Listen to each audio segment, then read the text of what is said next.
Florida State had their spring game yesterday. I was in the unique position where I saw what people were saying about it before I watched it because I didn't get to watch it live.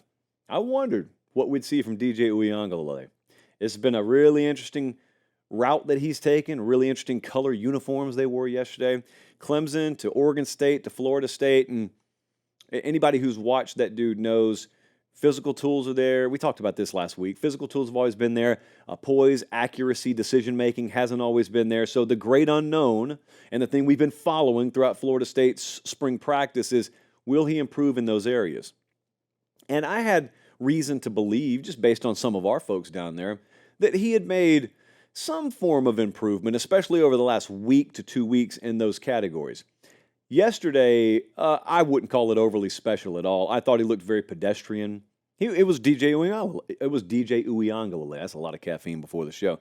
It was DJU. It was flashes, but some inconsistency, and it probably left you hoping that there's a lot of improvement if you're a Florida State fan between now and week 1, because if that's the product that you get, you probably can't lean on that to make a deep run in the playoffs. But you also know there's a lot of time still. You got summer workouts, you got fall camp, and you got the right coaching staff to develop him. How much development can be expected? Be real with the expectations there. So let's just say we play it safe on Florida State. That's how I'm going to choose to go about this. I'm going to assume we get incremental improvement, but I don't see Jordan Travis 2.0 this year at quarterback for Florida State. That just means that they have to play a more complementary style. And that's where I want to talk about their tailback room, because they got horses in the tailback room, and they got a lot of them. They got Jalen Lucas is a guy yesterday who had multiple 10-plus yard runs, elite speed. Keziah Holmes, Lawrence Toafili, Roydell Williams transferred from Alabama down there. So they've got the guys if they want to play a more Michigan style of football, if you will. But hey, it's not foreign in terms of concept, because remember, Travis didn't go down against Georgia last year. Travis went down with 2 or 3 games left in the season, and they had to revert to that style of play.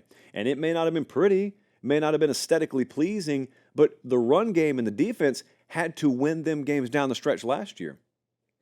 And they did. So this is not something Florida State has to learn to do. I just think it's something they may have to lean on, the idea of doing a little bit more this year. Pass rush could be really solid. We kept hearing Aaron Hester's name.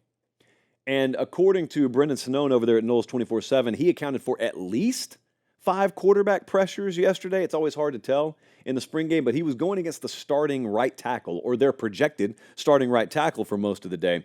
Marvin Jones Jr. is on that defensive front as well. So, again, there are going to be a lot of areas of this team, kind of like we were talking about with Texas, where you go, I can count on that, I can count on that, I can count on that.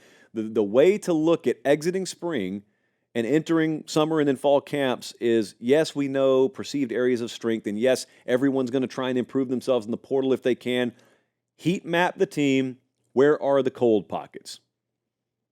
They, by the way, at Florida State, had NCAA penalty to pay, so they have to wait until tonight. As I'm talking to you, it's Sunday. They have to wait until tonight at midnight to start contacting transfers. So I imagine a lot of them are probably napping right now so that they can work all throughout the night. Florida State's in a little bit different position here now. One of the big things that, frankly, I overlooked in this second portal window was the whole rule with the SEC that they can't go after other players in the same conference. SEC teams cannot go take SEC players in the spring portal window and have them eligible this year. Florida State's not in the SEC. And Florida State probably got some money to spend, and they got some needs down there, and they got the entire SEC to look over and say, we already took some. Do we want to take any more? Are there any available? We'll see.